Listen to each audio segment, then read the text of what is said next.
Perkenalkan, nama saya Evandri Gustianto, NIM 230401010329. Kali ini saya akan mempresentasikan tentang strategi penguatan pertahanan wilayah perbatasan Indonesia dalam menghadapi ancaman kontemporer. Latar belakang dan identifikasi masalah. Latar belakangnya adalah Indonesia sebagai negara kepulauan terbesar di dunia.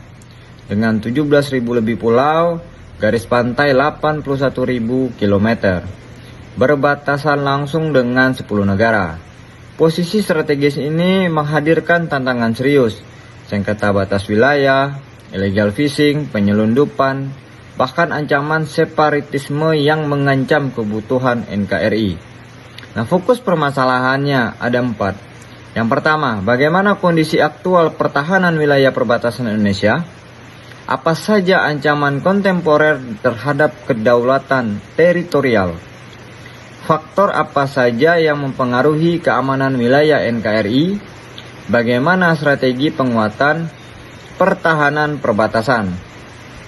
Data empiris atau pelanggaran wilayah laut Indonesia dari tahun 2022 sampai 2025. Tahun 2022 ada insiden sebanyak 124, ada 89 kapal ditangkap dengan wilayah rawan Natuna dan Arafura. Tahun 2023 meningkat, jumlah insiden menjadi 156, kapal ditangkap ada 112, wilayahnya Natuna masih, selanjutnya Sulawesi. 2024 jumlah insiden menjadi 143, kapal ditangkap ada 98, wilayah rawannya ada di Natuna dan Maluku. Nah, untuk tahun 2025 hingga semester 1, jumlah insiden ada 67 dan kapal ditangkap ada 45 dan masih Natuna. Nah, pendekatan penelitian atau studi kasusnya, metodologi kualitatif deskriptif dengan pendekatan studi kasus. Fokus kasus adalah strategi penguatan pertahanan wilayah perbatasan Indonesia, pelanggaran di Natuna, perbatasan darat, illegal fishing, dan ancaman separatisme. Data sekunder, laporan TNI AL, BNPB, Kemhan RI, Lemhanas, Buku Putih Pertahanan 2024, Unclos 1982, serta Undang-Undang Pertahanan Negara. Tahapan analisis, identifikasi kasus, pengumpulan data empiris, analisis multidimensional, dan perumusan strategi. Kajian teorinya ada Sishan Kamrata, Undang-Undang 1945 Pasal 30. Sistem pertahanan dan keamanan rakyat semesta. TNI sebagai komponen utama dengan dukungan seluruh komponen bangsa. Sejalan dengan teori pertahanan total atau total defense. Teori integrasi nasional Carl Widorf 1966. Integrasi tercapai melalui intensitas komunikasi dan interaksi antar kelompok. Di Indonesia, pembangunan infrastruktur dan bahasa Indonesia sebagai bahasa persatuan. Keamanan comprehensive security. Ancaman nasional bersifat multidimensi, militer dan non-militer, ekonomi, sosial, budaya, lingkungan. Strategi pertahanan harus bersifat multidimensional. Konsep bela negara, Undang-Undang Nomor 3 Tahun 2002. 5 nilai dasar: cinta tanah air, kesadaran berbangsa dan bernegara, keyakinan akan Pancasila, rela berkorban, dan kemampuan awal bela negara. Hasil penelitian atau permasalahan di lapangan. Pertama, pelanggaran di Laut Natuna Utara. Puluhan insiden masuknya kapal asing tanpa izin setiap tahun. Wilayah ZII Indonesia diklaim sepihak berdasarkan 9 Dash Line. Patroli TNI AL dan Bakamla ditingkatkan secara permanen. Permasalahan perbatasan darat. Perbatasan dengan Malaysia, Timor Leste, Papua Nugini, masalah pergeseran patok, penyelundupan, ketimpangan pembangunan, dan orientasi nasionalisme. Illegal fishing dan pencurian sumber daya alam laut. Kerugian triliunan rupiah per tahun, wilayah rawan Natuna, Sulawesi, Arafura, Maluku, merusak ekosistem laut dan mengancam keberlanjutan sumber daya perikanan nasional.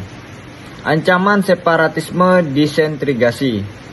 KKB di Papua terus melakukan aksi kekerasan dan propaganda. Pemerintah merespon dengan kombinasi operasi keamanan, dan percepatan pembangunan kesejahteraan rakyat. Nah, pembahasan kedudukan Indonesia di dunia internasional.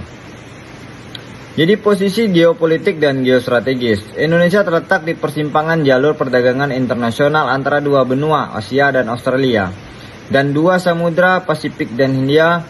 Konsep wawasan Nusantara menempatkan Indonesia sebagai satu kesatuan politik, ekonomi, sosial, budaya, dan hankam.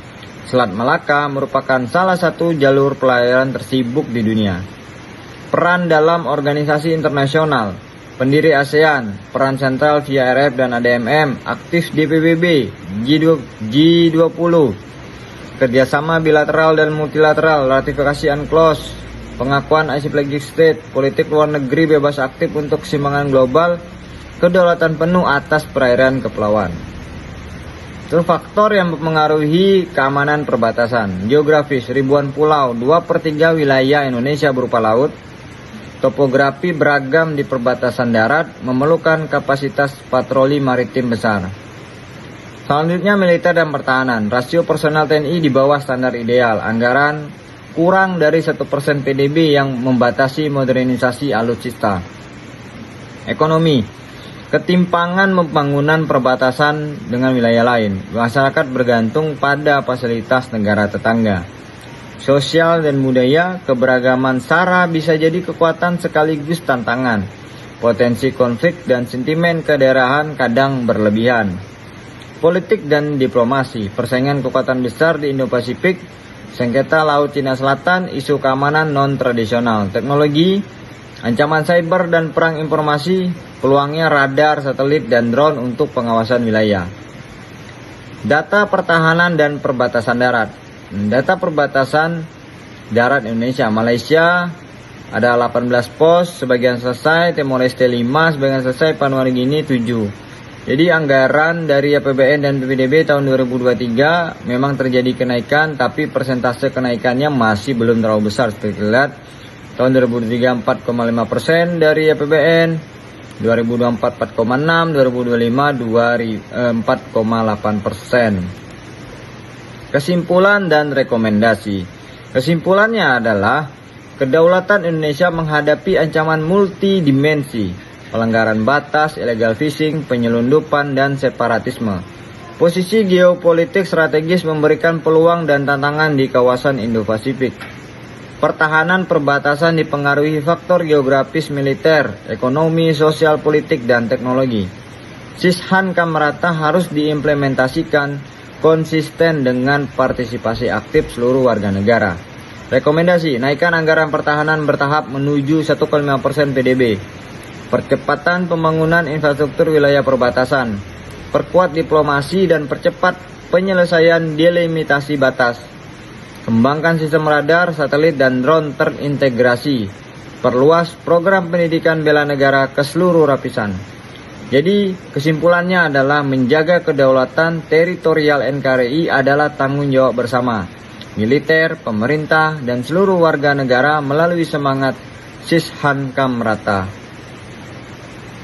Daftar pustaka ada BNPB 2024, laporan tahunan pengelolaan wilayah perbatasan, DOTS, ya, Kemhan RI, Lemhanas, Marsio.